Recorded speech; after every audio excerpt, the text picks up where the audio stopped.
공회에 붙잡혔던 제자들은 예수의 이름 때문에 능욕받는 일을 기뻐했습니다.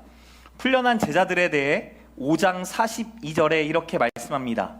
그들이 날마다 성전에 있든지 집에 있든지 예수는 그리스도라고 가르치기와 전도하기를 그치지 아니하니라. 예수를 그리스도다라고 전하는 그들 가운데 열정이 있었어요. 그 열정과 그 믿음을 그 누구도 막을 수 없었습니다. 요즘 열정 넘치는 사람을 여러분 주변에 만나보기가 쉽습니까? 이 사람 정말 열정이 있다.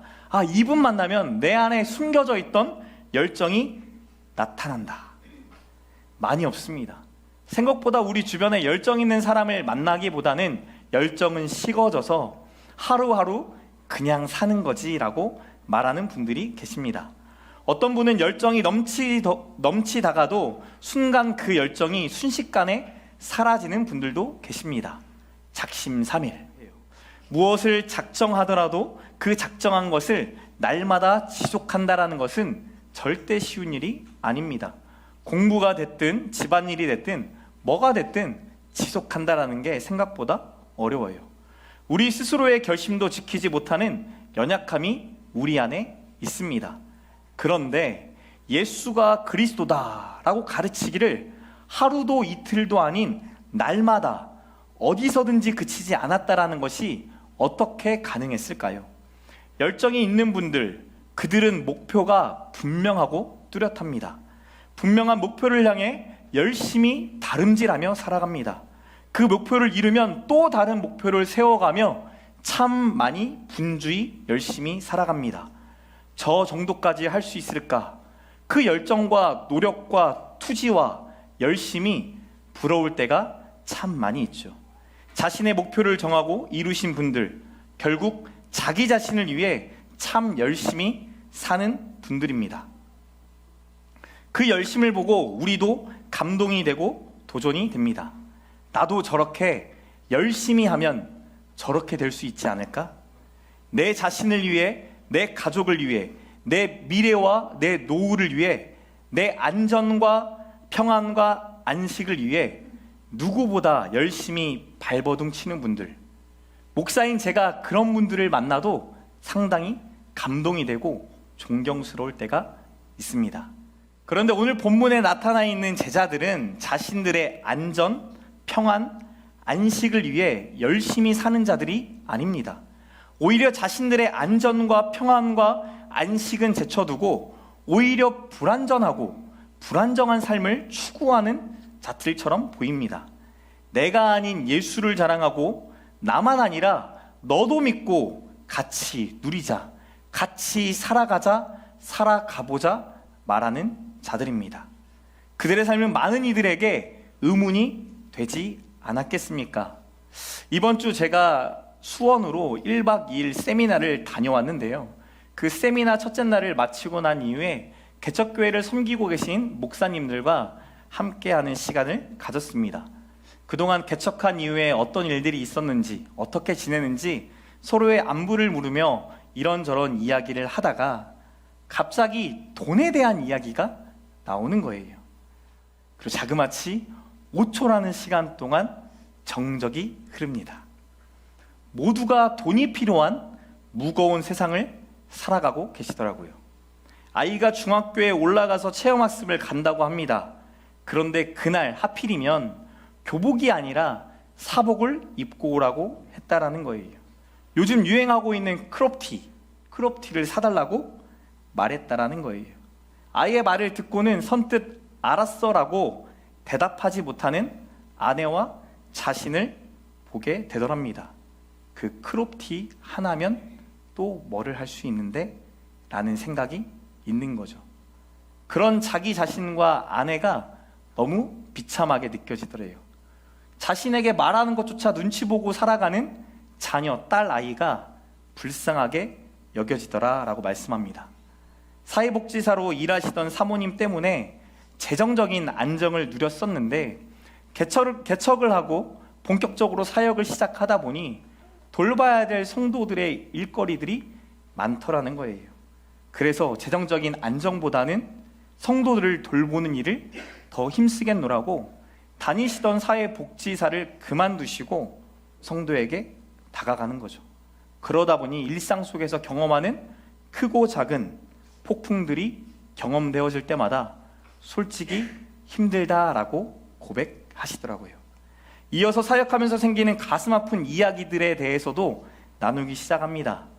믿었던 사람에게 아픔을 당하고 배신당해 그 성도들이 한두 명이 아니라 자그마치 10명 이상이 떠난 이야기. 가슴이 먹먹해지더라고요. 그렇게 대화가 마무리되었다라고 한다면 야, 정말 이게 끝인가? 목회는 이렇게 십자가의 길, 고난의 길, 어려움의 길이기만 한 건가? 라는 생각이 들었을 텐데 갑자기 선배 목사님께서 그러시는 거예요. 그래도 잘하고 있네.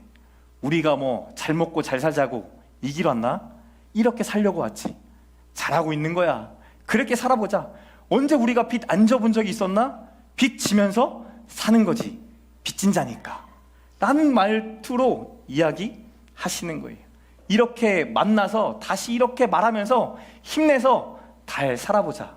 그랬다 다시 만나 지치고 힘들면 또 만나고 또 만나고 또 만나며 서로 하나님의 길, 믿음의 길을 걸어가자 권면하십니다. 불안전하게 사는데도 불안정한데도 불구하고 이 길을 걸어가는 것이 기쁘다라고 말하는 귀한 목회자님들이 여전히 이 한국교회에 있습니다. 아무리 교회가 세상의 핍박을 받고 어려움을 당해도 2000년 역사 속에서 이 교회가 유지될 수 있도록 하나님의 사람들을 통해 자신의 삶을 드리고 자신의 안정과 안전을 포기하면서까지 예수를 전하고자 하는 자, 예수님의 제자들 때문에 이어온 줄 믿으시기 바랍니다. 우리 옆 사람 보면서 이렇게 고백해 봅시다. 당신은 예수님의 제자입니다. 믿으십니까? 네, 저도 여러분도 그 믿음의 길 위에 순종하는 하나님의 자녀 되기를 축복합니다. 예수님의 제자들로 인해 복음은 계속 전해졌습니다. 그 결과 오늘 본문 1절에 그때의 제자가 어떻게 됐다고요? 더 많아졌다라고 말씀합니다. 너무나 감사한 일이죠. 외부의 박해에도 불구하고 오히려 교인의 수는 늘어나면서 교회가 더 굳건히 세워져 갔습니다. 그리고 1절 하반절에 헬라파 유대인들이 자기의 과부들이 매일의 구제에 빠짐으로 히브리파 사람들을 원망했다라고 말씀합니다. 우리는 여기에서 예루살렘 교회가 크게 두 부류의 사람들로 이루어져 있다는 것을 알 수 있습니다. 히브리파 유대인들은 히브리 말을 하는 유대인들로 본래 예루살렘에 거주했던 사람들입니다. 헬라파 유대인들은 그리스어를 모국어로 사용하고 있는 흩어져 살아가는 지중해를 중심으로 흩어져 살아가고 있던 유대인들입니다. 다시 말해 살았던 지역과 쓰던 언어의 차이로 두 부류로 교회가 나누어져 있었다라는 거죠.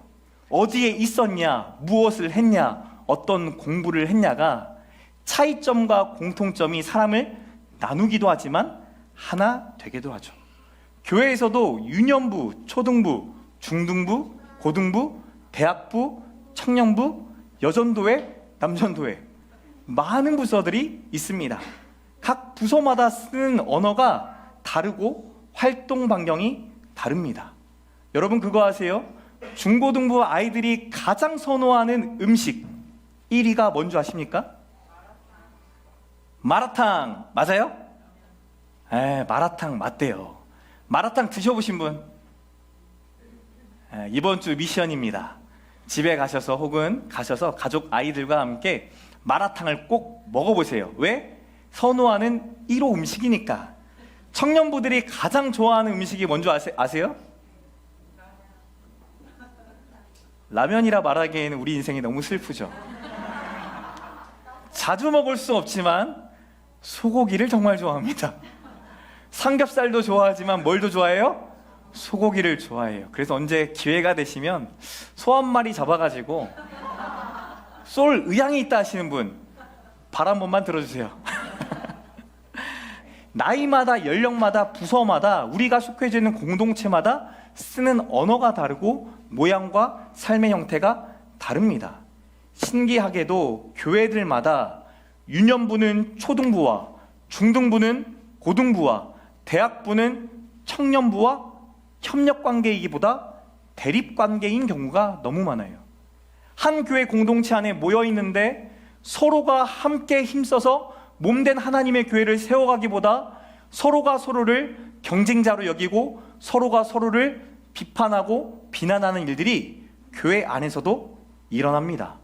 다양한 공동체로 인해 하나 되는 것은 쉽지 않은 일일 수도 있어요. 오늘 본문도 그런 경우죠. 예루살렘 교회 안에서 두 집단, 히브리파 유대인들과 헬라파 유대인들 사이에 일어난 문제입니다. 그래서 오늘 제가 의자 세팅을 이렇게 했어요. 한번 잘 보세요.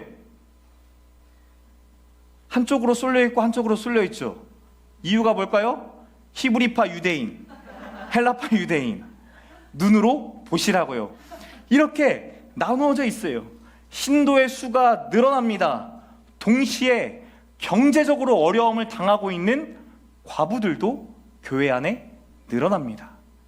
이 당시 문화에서 과부는 주변에서 돕지 않으면, 친척들이 돕지 않으면 살아갈 수 없었던, 경제 활동을 할 수 없었던 사람들이에요. 그러다 보니 과부들을 돕는 업무의 분량도 자연스럽게 늘어나게 됐겠죠. 그러자 하루, 이틀, 3일 구제를 받지 못했던 과부들이 1명, 2명, 3명 점차 늘어나기 시작합니다. 어찌된 영문인지 구제를 받지 못했던 과부들이 헬라파 유대인들이었다라고 오늘 성경은 말하는 거죠. 헬라파 유대인의 입장으로서 여러분 어떤 마음이 드실 것 같아요? 우리 쪽 사람이 받아야 될 혜택을 받지 못한다. 어떻게 하시겠어요? 헬라파 유대인 입장에서 얼마나 분노할 일이겠어요? 우리 쪽 사람들, 우리랑 피를 나누고 우리랑 문화를 나누고 우리랑 언어를 나눈 우리 쪽 사람들이 불평이 생길 만한 일들이 벌어지고 있는 겁니다. 왜 하필 우리 헬라파 사람들만 이런 일을 당해야 하는가? 점차 그들의 말들이 불평이 되어 교회 안에 커지기 시작하는 거죠. 아마도 이렇게 불평하지 않았겠습니까? 예수 믿는 사람들이 그럴 수 있어? 예수님은 차별을 안 하셨는데 교회가 차별하나? 세상도 차별하지 않으려고 발버둥 치는데, 예수님을 믿고 교회에 속한 저희도 이렇게 말할 때 있잖아요. 예수 믿는 사람이 장로가 돼가지고 권사가 돼가지고 집사직분 받았다며 그랬던 사람이 저럴 수 있나? 라고 말하게 되죠. 예루살렘 교회 내부적으로 일어난 문제는 작은 문제였지만 하나된 공동체가 우리가 지금 보는 것처럼 이렇게 두 개로 쪼개질 수 있는, 아픔을 겪을 수도 있는 생각보다 큰 일이었습니다. 이 일이 사도들의 귀에 들어갑니다. 여러분이 사도라고 한다면, 여러분들이 여기 앞에 서 있는 이강렬 목사라고 한다면 여러분은 어떻게 하시겠어요? 저도 크고 작은 문제들을 겪을 때마다 하나님께 참 많이 질문합니다. 수십 번 질문해요. 하나님이라면 어떻게 하시겠습니까? 예수님이라면 이 상황 속에서 어떻게 하셨을까요? 하나님께 엎드려 구하고 구합니다. 교회가 교회됨을 절대 잃어버리지 않도록, 놓쳐버리지 않도록 하나님 부족한 종에게 지혜를 주세요. 기도합니다. 오늘 본문에 나와 있는 12사도는 이 불평 가운데 어떻게 반응했을까요? 우리 2절에서 4절에 사도들의 대응책을 소개합니다. 우리 같이 읽겠습니다. 2절 말씀 시작.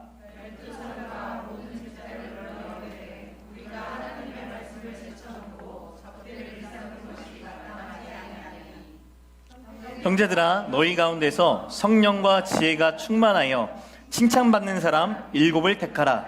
우리가 이 일을 그들에게 맡기고 우리는 오로지 기도하는 일과 말씀 사에게 힘쓰리라 하니.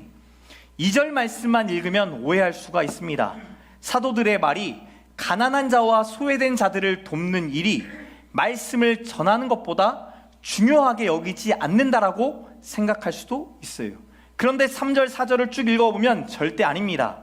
1절을 다시 한번 보세요. 1절에 구제라는 단어가 나옵니다. 이 구제라는 단어는 헬라어로 디아코니아라는 단어예요.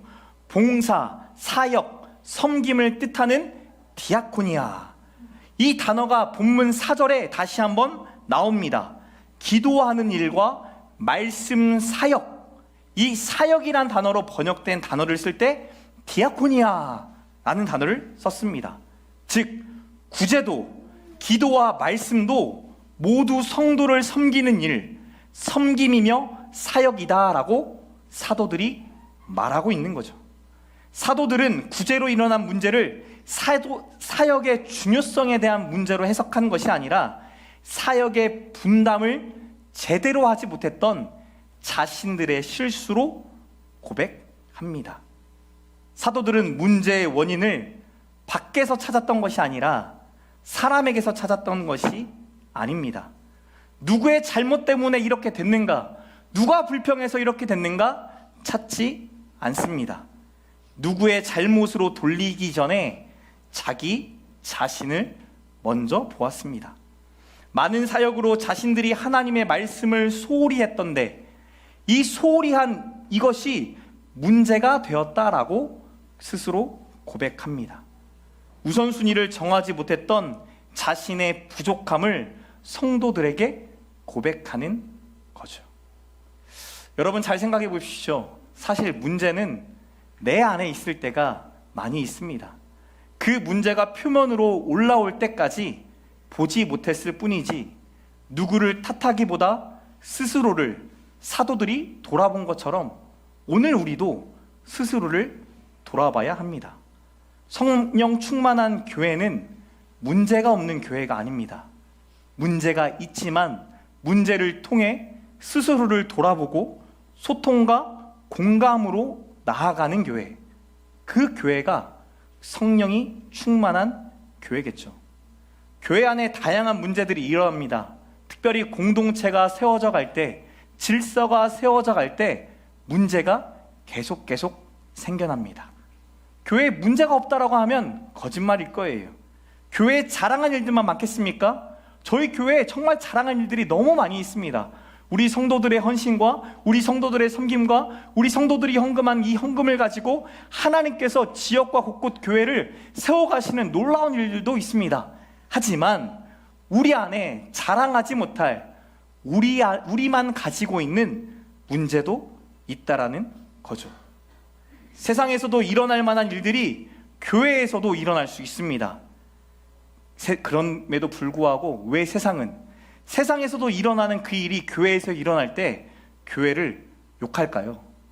그들이 생각할 때도 교회는 세상과 다를 거다라는 믿음이 있기 때문이죠. 우리가 그 문제를 직면했을 때 남 탓으로 돌리니까, 나의 것으로 여기지 못하니까 남 탓이 돌고 돌아 세상으로까지 퍼지고 이것이 세상의 욕이 되어 우리에게 다가옵니다. 시편 19편 기자가 이렇게 고백합니다. 12절에 자기 허물을 능히 깨달을 자 누구리요? 나를 숨은 허물에서 벗어나게 하소서.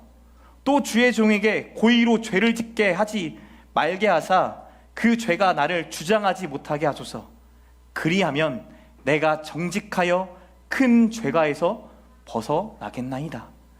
나의 반석이시요 나의 구속자이신 여호와여, 내 입의 말과 마음의 묵상이 주님 앞에 연락되기를 원하나이다. 제가 섬겼던 안산동산교회 원로 목사님이신 김인중 목사님은 장로님들 앉혀놓고 그 자리에서 90도로 인사하세요. 죄송합니다. 잘못했습니다. 용서해 주세요. 도와주세요. 17,000명의 성도들이 출석하는 교회 담임 목사님이 성도들 앞에서 90도로 죄를 고백하고 도와달라고 고백하는 모습을 어린 전도사 시절에 하나님이 보게 하셨어요. 그리고 저희에게 강한 어조로 말씀하셨습니다.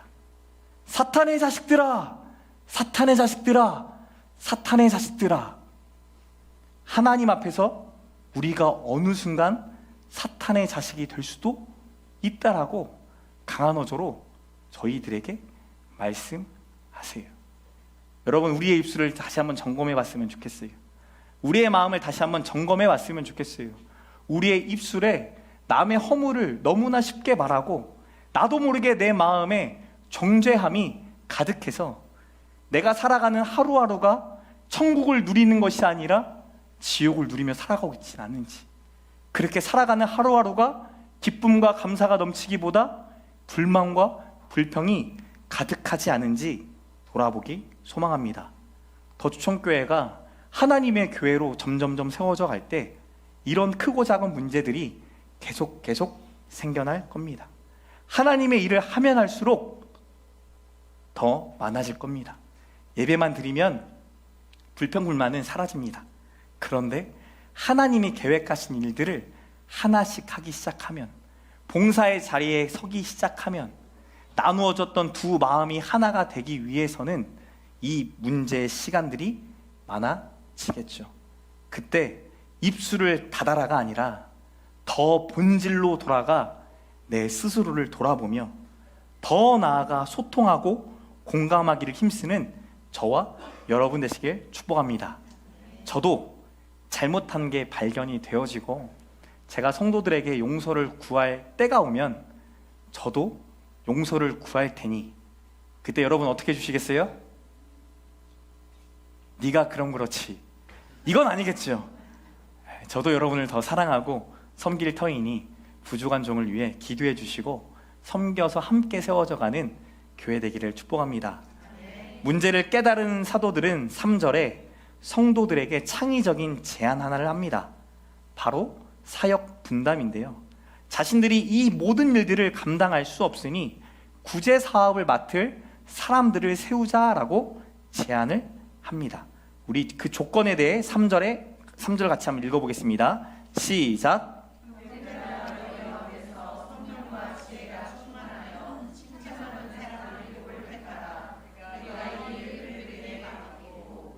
사도들이 세우길 원하는 7명의 조건은 성령과 지혜가 충만하여 주변에 칭찬받는 사람입니다.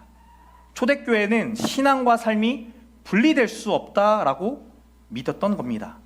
하나님이 세우시기 원하시는 일꾼은 신앙과 삶이 일치하는 자다라는 것을 보여줍니다. 성령과 지혜가 충만한 자를 사도들이 성도들로 하여금 뽑기 원합니다. 그들 스스로 쉽게 뽑을 수도 있었을 겁니다. 마띠아를 뽑았던 것처럼. 그런데 신기하게도 오늘 본문에서는 너희가 택하라 라고 제안합니다. 아무래도 리더의 입장에서 보면 성도들이 쉽게 비교가 되죠. 비교가 되어서 이 사람이 성령이 충만한 자가처럼 보이기도 하고, 이 사람이 진짜 하나님을 사랑하고 주변에 칭찬받는 사람처럼 보이기도 합니다. 그래서 리더의 입장에서 어떤 성도를 봉사자로 뽑을 때는 내 마음에 맞는 사람, 내가 생각한 대로 그 일을 해줄 사람을 뽑게 되지 않겠습니까? 사업도 마찬가지잖아요. 내 눈에 합당한 사람, 내 눈에 맞는 사람, 나와 손발이 맞는 사람을 뽑고 싶었을 텐데, 오늘 본문에서 사도는 자신들은 선정 기준만 제시할 뿐 성도들이 직접 그 봉사할 자를 뽑으라라고 권면하죠. 어떻게 이 일이 가능했을까요? 사도들은 자신들의 실수를 말해도 품어주는 이 공동체를 믿었기 때문입니다. 자신들의 실수를 겸허히 인정할 수 있었고, 이 품어주는 공동체가 뽑게 될 사람 또한 하나님이 선택할 사람이다 믿었던 겁니다. 불평하며 찾아온 공동체를 사도들도 신뢰한 거죠. 성도들의 결정을 믿고 앞으로 하나님이 하실 일들을 기대하고 소망하는 겁니다. 목회자의 실수를 받아주고 성도를 신뢰하는 목회자가 함께하는 교회가 초대교회 모습입니다. 사도들의 제안에 성도들이 기뻐합니다. 5절 말씀 같이 읽겠습니다. 5절 말씀 시작.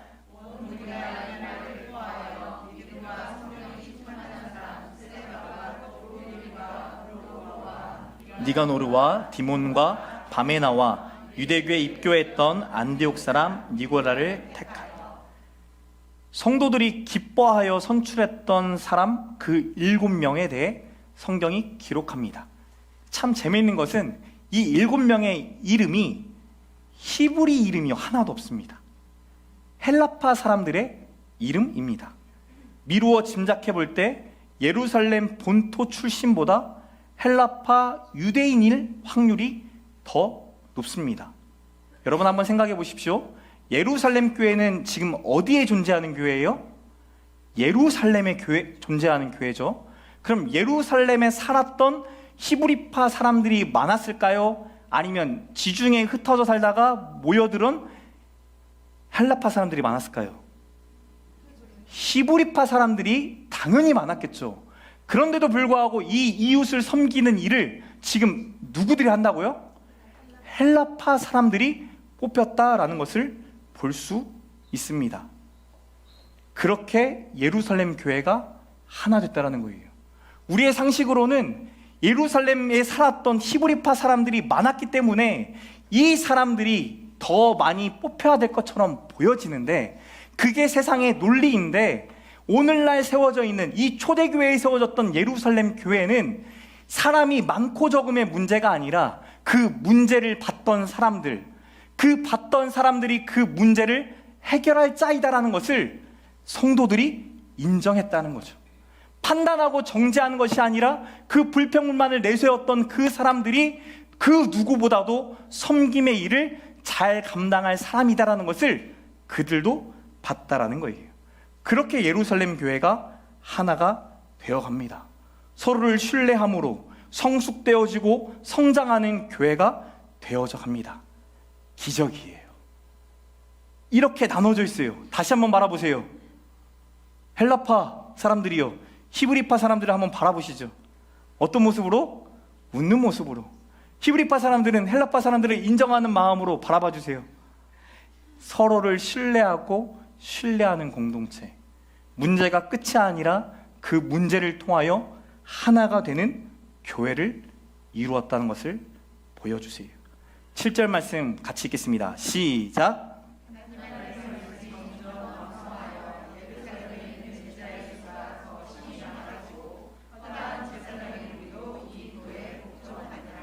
서로를 신뢰함으로 하나 되어지고 성숙되어지고 성장하는 이 교회의 끝을 이렇게 성경은 말합니다.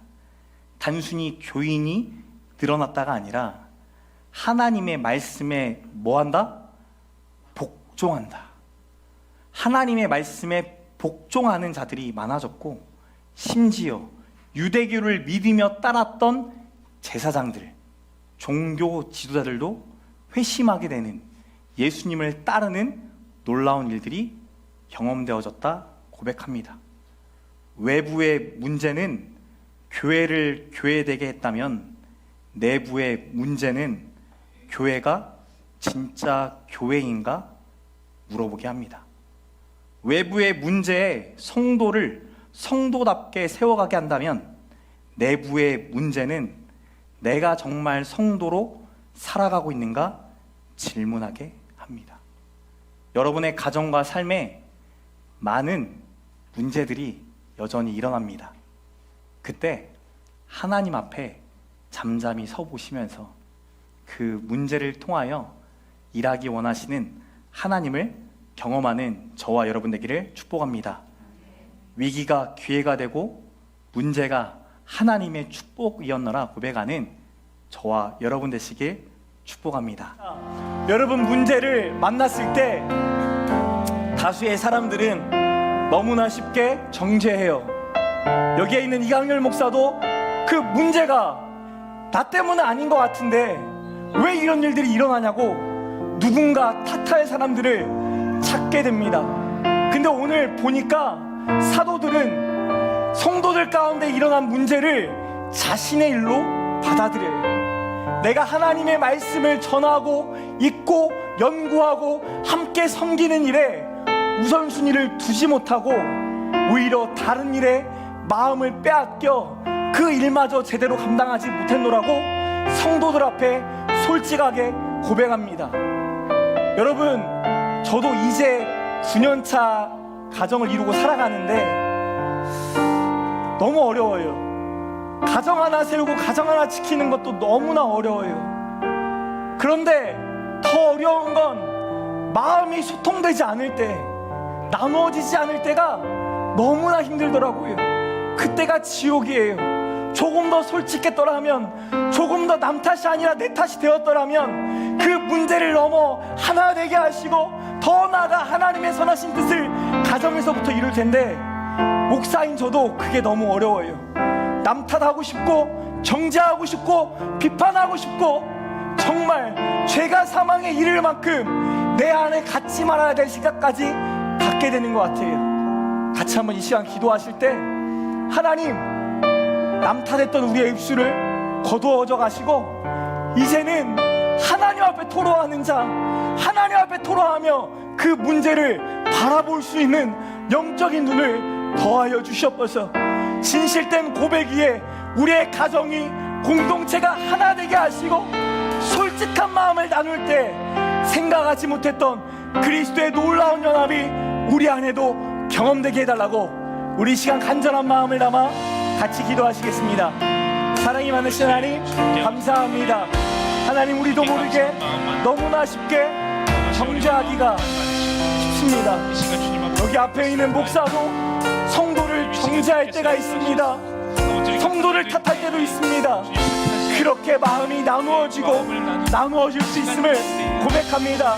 하나님, 그러나 이 마음들을 다시금 주워 담게 하시고 누구의 탓으로 돌리기 전에 하나님 앞에 토로하며 내 스스로의 모습을 돌아볼 수 있는 용기를 주시옵소서. 그 용기와 믿음이 우리의 가정을 살리고 교회를 살리고 하나님의 교회가 교회답게 세워져 가게 될 줄 믿습니다. 우리의 진실함이 오히려 가정을 세우는 것임을 발견케 하여 주시고, 완벽하지 못할지라도 부족함이 있을 때라도 하나님 앞에서는, 가정 앞에, 성도 앞에 설 수 있는 믿음을 우리에게 더하여 주시옵소서. 이 놀라운 일들이 우리 공동체 안에 흘러넘치게 하셔서 하나님의 백성들이 하나님의 교회를 교회답게 세워가는 놀라운 일들을 경험케 하여 주시옵소서. 우리의 연약함을 아시는 주님, 이 시간 온전하신 완벽하신 하나님 앞에 은혜를 구합니다. 하나님, 저희도 완벽하고 싶습니다. 완전한 자 되고 싶습니다. 고통과 환난이 다가올 때, 문제가 다가올 때 사도들처럼, 예수의 제자들처럼 예수만 믿으면 되지, 예수의 이름은 되잖아 라고 고백하고 싶은 성도가 되고 싶습니다. 정말 예수를 믿는 삶이, 인격이, 나의 미래가 정말 예수님 따라가는 자 되기를 소망합니다. 그런데 하나님, 우리가 또 넘어지고 또 넘어지고 또 넘어집니다. 작심삼일처럼 또 넘어져 누군가에게 상처를 주는 연약한 자인 것을 고백합니다. 이런 우리를 불쌍히 여겨 주시옵소서. 하늘의 지혜를 우리에게 더하여 주셔서 우리의 잘못된 입술과 잘못된 마음을 고쳐주시고, 하나님을 향한 입술로, 나를 탓했던 입술에 남을 탓했던 입술이 나를 탓하며 하나님의 뜻을 묻는 주의 백성들 되게 하여 주시옵소서. 이렇게 교회가 교회되게 하시고 가정이 가정되게 하시며 하나님의 자녀가 신자 되게 하여 주시옵소서. 우리는 부족하오니 성령 하나님, 우리와 24시간 동행해 주셔서 우리의 걸음걸음이, 우리의 입술의 고백 하나하나가 하나님이 기뻐 받으실 만한 오늘날 믿음으로 살아내는 예수의 제자들 될 수 있도록 축복하여 주시옵소서. 그렇게 일하실 것을 믿습니다. 감사드리며 사랑 많으신 예수님의 이름으로 기도드렸나이다. 아멘.